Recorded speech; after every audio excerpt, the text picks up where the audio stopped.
Los famosos tramperos, en su mayoría campesinos pobres empujados por el minifundio del maíz y antiguos soldados, con hogar en los montes Apalaches de Pensilvania o del sur, marchaban al oeste, llegando a San Luis, donde o bien se alistaban en las compañías de piel, como la Compañía de Pieles Americana fundada en 1808, la Compañía de Pieles de Missouri fundada por un español de Luisiana, la Compañía Francesa de Luisiana formada por tramperos de ese origen, o la Compañía de Pieles de las Montañas Rocosas fundada en 1822, o bien allí partían por su cuenta o en pequeños grupos. Estos últimos eran los conocidos como los montañeses. Antes de comenzar, me gustaría recomendaros que os suscribierais a nuestro canal y a formar parte de esta comunidad de curiosos, así como a debatir de una manera respetuosa en los comentarios. Ahora sí, comencemos.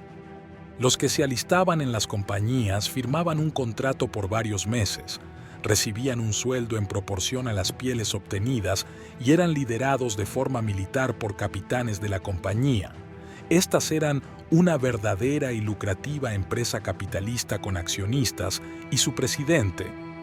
También poseían derechos sobre una serie de fuertes factorías donde se almacenaban y procesaban las pieles fundados a orillas de ríos como el Missouri, entre los que destacaban Fort Lisa, fundado en 1810 por Manuel Lisa, o Fort Atkinson, fundada también por la Compañía del Missouri en Nebraska en 1819.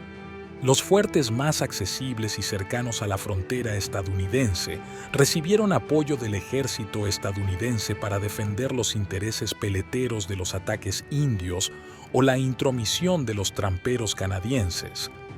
La compañía suministraba las bull boat, o barcazas ovaladas con cubierta, vela, remos y bodega, los víveres que consistían en maíz, carne de cerdo y whisky, y las armas. En caso de que los tramperos no tuviesen, estas eran rifles y cuchillos para su trabajo de caza o para defenderse de los ataques de los indios y tramperos rivales. La expedición salía con unos 50 hombres de San Luis en agosto. Remontaban el Missouri hasta las praderas, donde a veces trataban con los indios para que les permitiesen cruzar su territorio y recibir pieles de bisonte o guías a cambio de rifles y tabaco. Luego llegaban al destino, cerca de las rocosas donde montaban el campamento a orillas del río. Allí ponían trampas a lo largo del río cubriendo kilómetro para cazar el castor, la rata almizclera, el bisón y la marta, también el bisonte con sus rifles, aunque todavía no de forma masiva.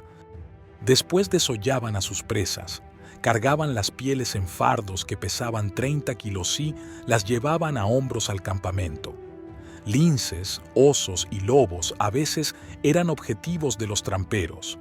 Las expediciones exploraban lugares desconocidos en la época, como las de Manuel Lisa en las Rocosas, o Jebediah Smith, que exploró Oregón, las Rocosas y California. La vida de los tramperos era dura, cargaban los pesados fardos, dormían a la intemperie bajo toldos con temperaturas bajo cero, comían carne de castor, maíz o excepcionalmente ciervos cazados. Además soportaban ataques indios.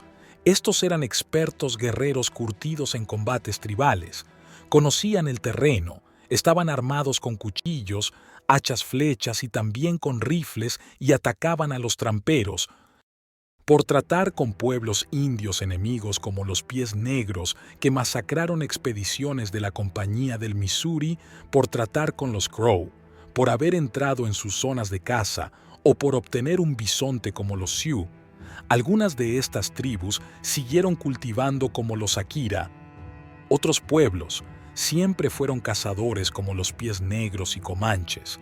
Entre el ramillete de enemigos de los tramperos estaban el frío, las enfermedades, las duras condiciones, compañías rivales, los tramperos canadienses, tribus indígenas, animales salvajes, etc.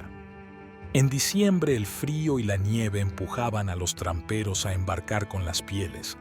Llegaban al fuerte donde procesaban las pieles, cobraban y pasaban el invierno. Luego embarcaban a San Luis, con las pieles donde éstas se vendían en los mercados del este, y los tramperos regresaban a casa hasta el siguiente periodo de verano. Por otra parte, hay que destacar la importancia de los llamados montañeses.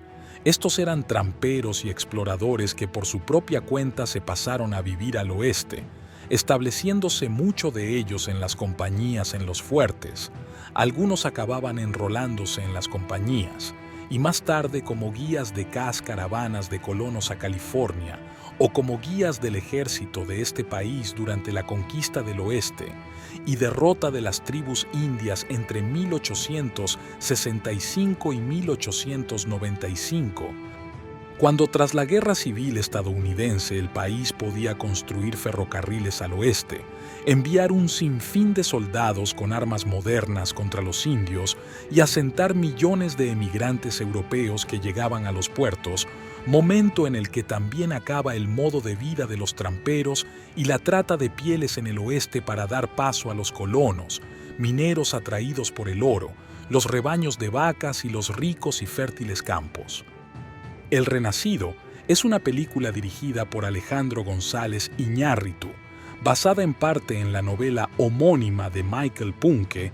Es la película en la que mejor podemos observar los peligros de los tramperos, las luchas con las tribus y con las compañías rivales, los parajes vírgenes y peligrosos, lo duro de la climatología, las barcazas utilizadas para navegar los ríos, y un largo etcétera de escenas muy representativas y allegadas a la realidad de aquel entonces. La trama sigue a Hugh Glass, un trampero en el salvaje oeste, quien es abandonado por su equipo después de ser gravemente herido en un ataque de un oso. La película muestra su lucha épica por la supervivencia y su búsqueda de venganza contra aquellos que lo dejaron por muerto. A través de la narrativa visual y emocional, El Renacido explora temas de resistencia, venganza y la conexión del ser humano con la naturaleza salvaje.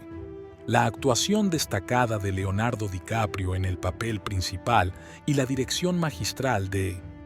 Si tienes ocasión de ver esta película, desde Curioseando por la Historia te recomendamos que la veas.